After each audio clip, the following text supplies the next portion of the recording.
where the heck was I? What just happened? How did I get here? Right? The beautiful thing about the human body and the human mind is that we can still function by operating from that subconscious mind. It can still get us from point A to point B. However, we're not aware of anything that's going on in between. So if we're not aware of anything that's going on in between, how are we learning and how are we growing? So, first step again. If we become more aware of everything that's going on in our minds, and then as you become aware of those thoughts, you ask yourself, am I beating myself down or am I building myself up? Show of hands, and let's be honest here.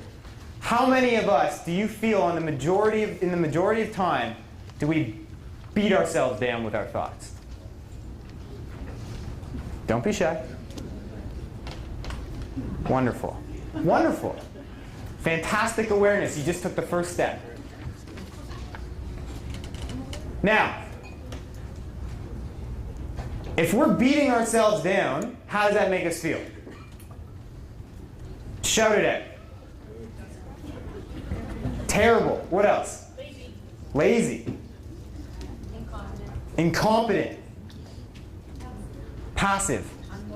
Unmotivated. What else? We're beating ourselves down with our minds. Afraid. Sad. All those words. How do they make you feel? Not very good, right? This is what we're doing to ourselves. How many of you have had the realization that you are actually creating these things on some level or another? Good. And if not, that's also good, because that's what I'm here for. So, I started asking myself, am I beating myself down or am I building myself up? Every single day. Am I beating myself down or am I building myself up? As I started to write down all those thoughts, I realized the nature of most of them, I was beating myself down. And it did not feel very good. So guess what I did? I made an empowered choice. And I said, no longer. I don't care how long it takes me. I'm going to start working on building myself up instead. I'm going to take you through a few exercises later on in the morning about how you can start building yourself up. But the first thing that I was able to do to be able to switch from a negative to a positive was thought substitution. And this comes from awareness. And I highly recommend starting a daily journal. With this daily journal, there's no science to it, there's no formula, you don't have to use punctuation. Just start writing down everything that is in your mind. Just dump it out onto this journal. That in itself is an incredibly therapeutic process. But then the magic starts happening. Because every time you start doing that, you become more aware of what's going on here. Now, a lot of you will think, well, I'm already aware. I don't need to write it down. I know what's going on up here.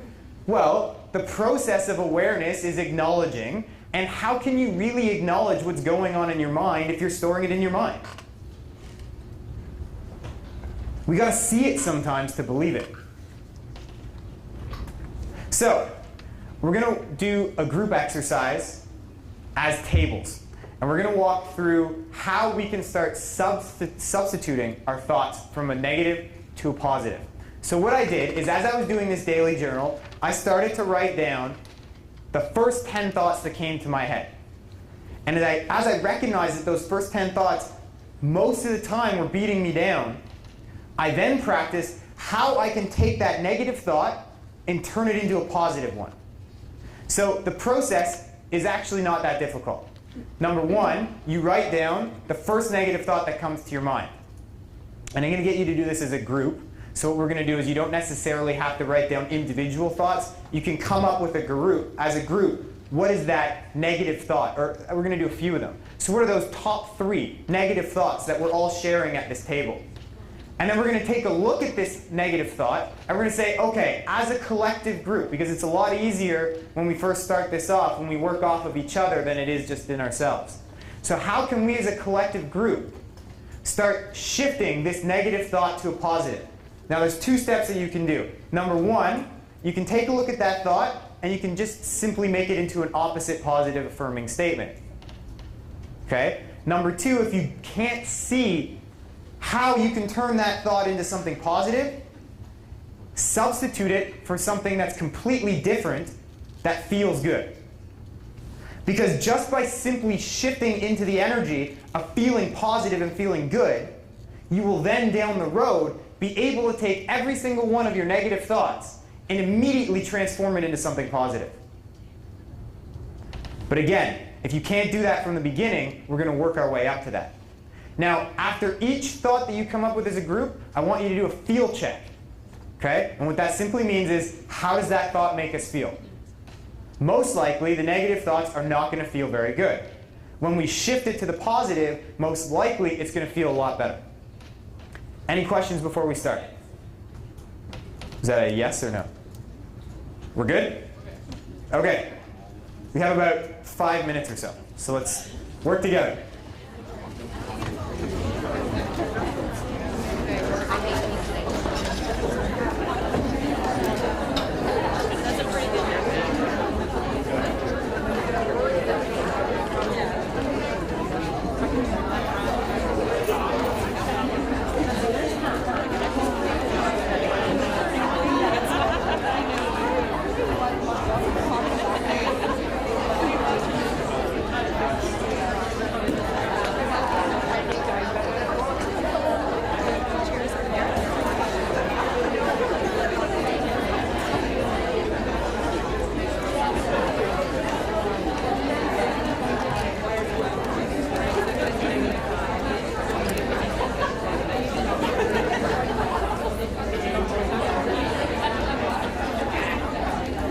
If anybody needs me, put up your hand and I'll come around.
So just to clarify, you're going to go through the negative and shift to the positive. So I'm not going to come on and say, okay, now shift to the positive. So you're going through that process as we go along.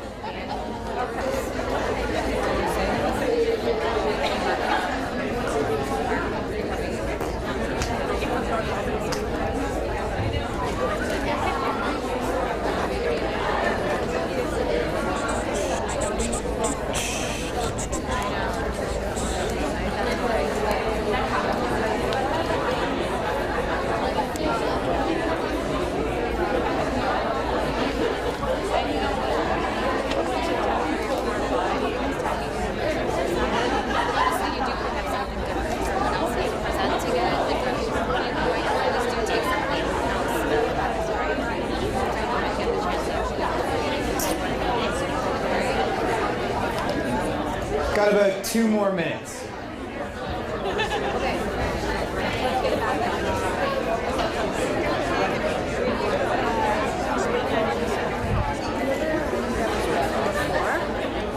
Is she coming back? I just want to talk to her because I had to give her some information. I wasn't sure if she got I didn't even know what she was. I'll find her out. There's another self-help stuff. Oh, okay. Oh, I should meet her as well then. Well, I know, but I want to talk to her. Okay. Well, we'll find her together then.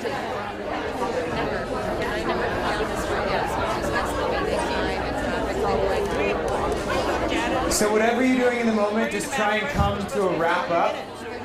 If you got that last thought, try and switch it in the last little bit, and then we're going to start moving forward.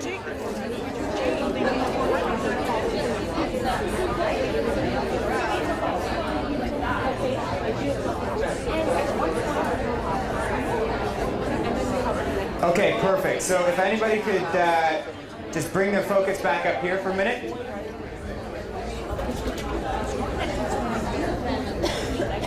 Okay, how we doing? How we doing? Any feedback? Was that difficult? Was that easier? Were we able to do it as a group a lot easier than if we were by ourselves? Shout out some feedback. What are we feeling?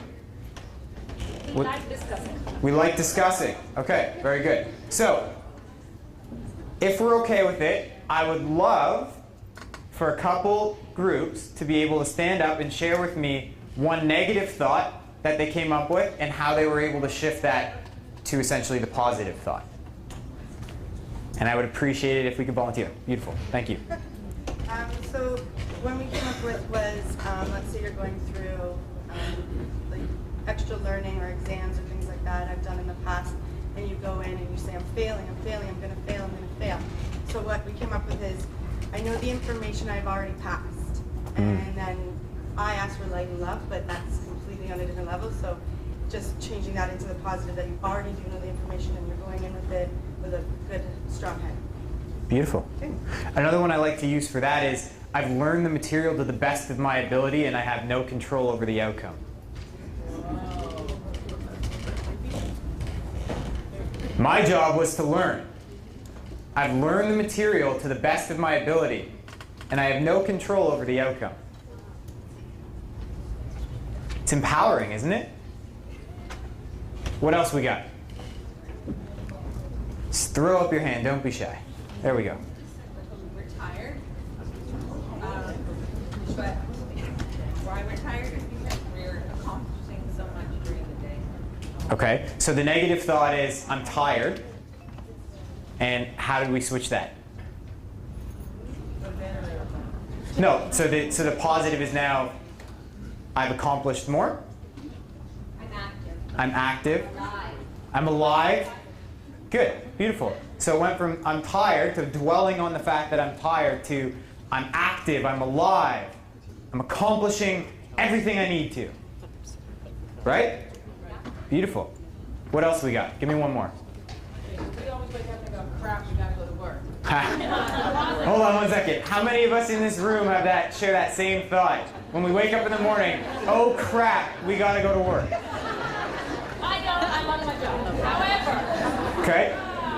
the other side of that is, at least I have a job to go to. I'm not unemployed. I have something to go and I am making money, which is making my life better. So. Okay. Good. So you went from focusing on, oh crap, I have to go to work, to the positives associated with going to work. See, each thing has its pros and cons. Like, if we have to go to work and then we say, okay, you know, oh my God, it would be nice if I would drop my kids to school and then go for shopping to Walmart. Right. But in the period of time, I have learned that even just by staying at home, it wasn't very healthy for me. What I started thinking, breakfast, lunch, dinner, breakfast, lunch, dinner. That's all I was capable of. No, I'm capable of more. Yes. And I can go to work and achieve more. Okay, so I've got a good one for both of those, okay? So first and foremost, every time we wake up in the morning and we say, oh crap, I gotta do this, or oh crap, I gotta do that, we immediately say, everything that happens to us is in our highest good. Everything that presents itself is in my highest good, today and every day. So if everything that comes into our lives, today and every day, is in our highest good, and all we're supposed to do is learn and grow, then regardless of what you're doing, you're learning and growing, and everything's in your highest good. Now, does that feel a little bit better than, oh crap, I gotta go to work, or oh crap, I gotta take the kids to school, or oh crap, I've got an exam this morning? For me anyway, just wanted to give you a little in as to how that went for me. So that's a little one, and we're gonna, this whole process, you call it thought substitution. Eventually what we get into is what we create positive affirmations for ourselves. And we repeat these positive affirmations for ourselves on a daily basis, and then they become part of our lives where we're living these positive affirmations. And we're gonna do that near the end of the exercise, near the end of the morning, where we'll create some positive affirmations. Feel check, how are we feeling? Shout it out. It's okay if you're feeling bad. That's totally okay. Feeling good? I like feeling good. What else we got? Pardon me? Cold. Can we do something about the temperature in here? Should we do a big group hug, or should we save that for the end? What else we got? How are we feeling? Comfortable. What was that one? I saw a hand. Comfortable. That was comfortable. Okay. Off from work. Happy that we're not at work. What else? Okay. Anybody feeling empowered yet? We're getting there. Getting there. Good. Because you can't feel empowered in a half an hour, but I'm just trying to ignite that spark. Anybody inspired? Getting there? I saw some of my old friends here. Okay. Good. Very good. Very good. Okay. So the next thing we're going to talk about is emotion. So we talked about becoming aware of what's going on in our minds. Now, how do we become more aware of what's going on in our hearts? So I've simplified a nice little formula for you that I've put into practice in my own life. And this understanding has really, really in depth allowed me to not only become aware of my emotion, but to be able to express it in a clear and responsible way.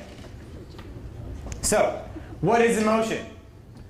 Emotion is simply energy plus motion. Energy plus motion. So what that means is that emotion in its natural state is always supposed to be moving and always supposed to be flowing. Which is interesting.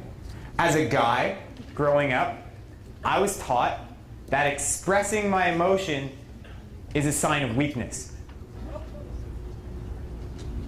Can you believe that? How many guys in the room with me?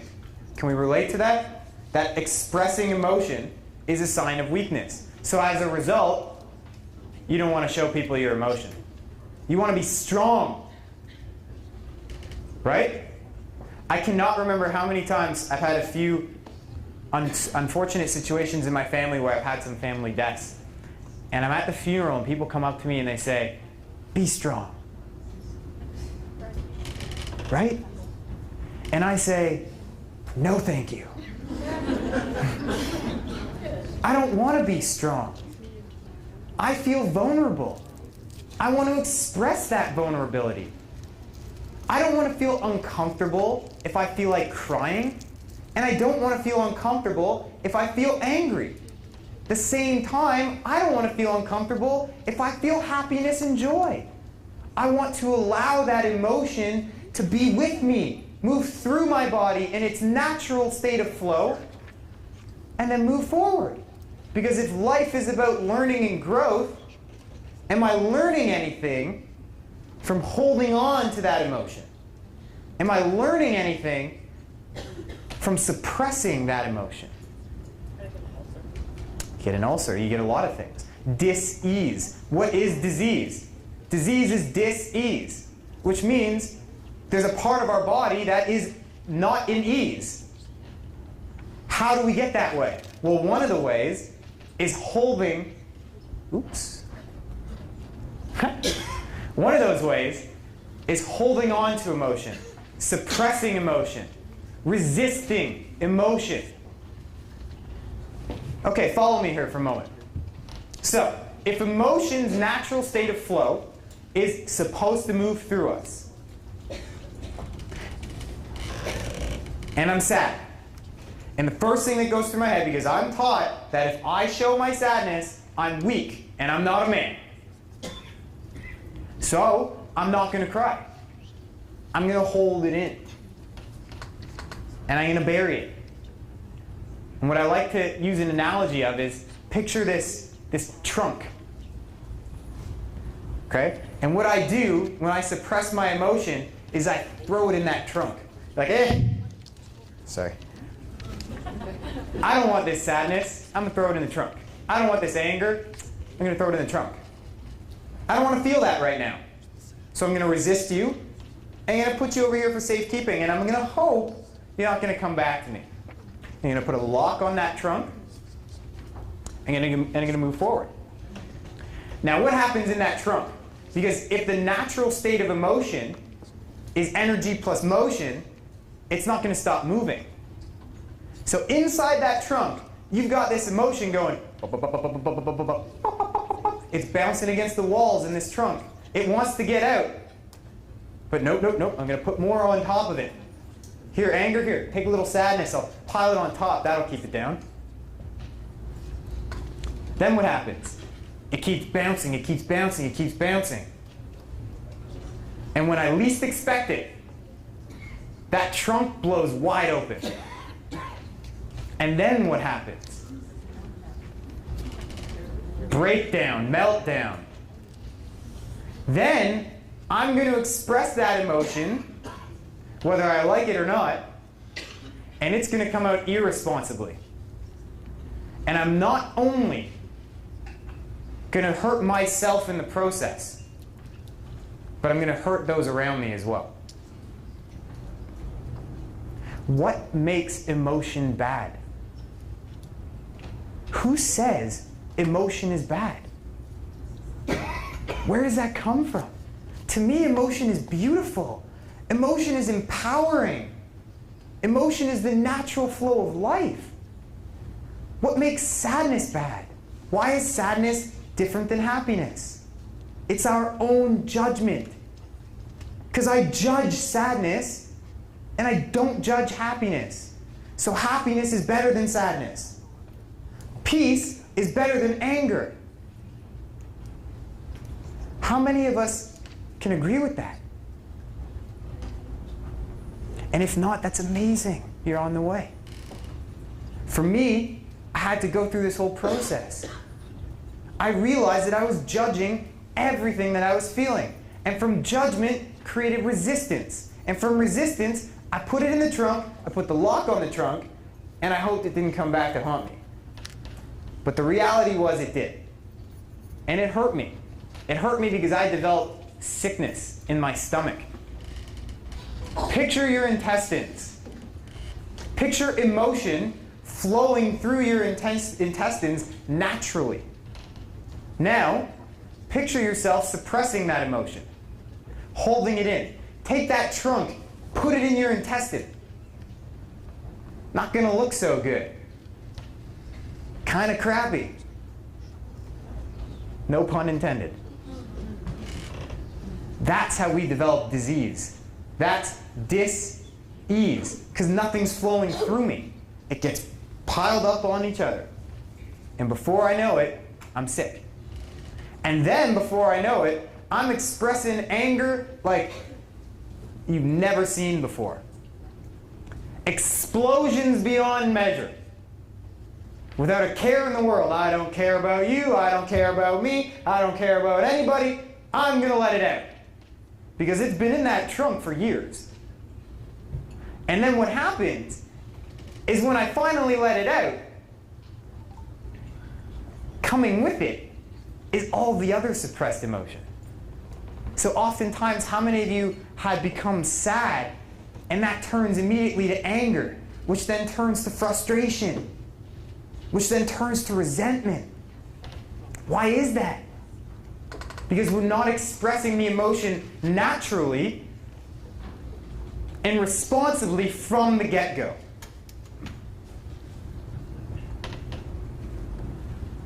One of my favorite quotes is, "What we resist persists." Now, I've added my own Michael flair to the end of it. So what we resist persists.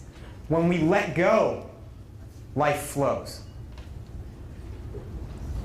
What if we're not supposed to control emotion? Ponder for a moment. Not supposed to control emotion. Okay, I get it. In a sense, is control not the anti-flow?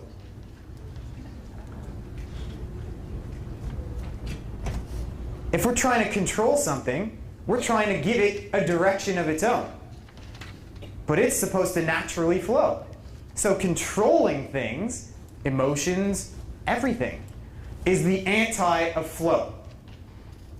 Every time we try to control something, we're taking it out of its natural state.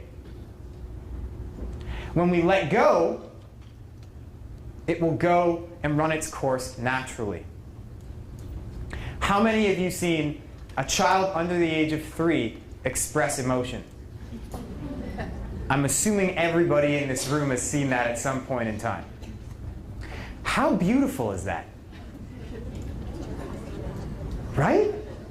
How quickly this little child can go from crying hysterically to laughing hysterically in less than a minute.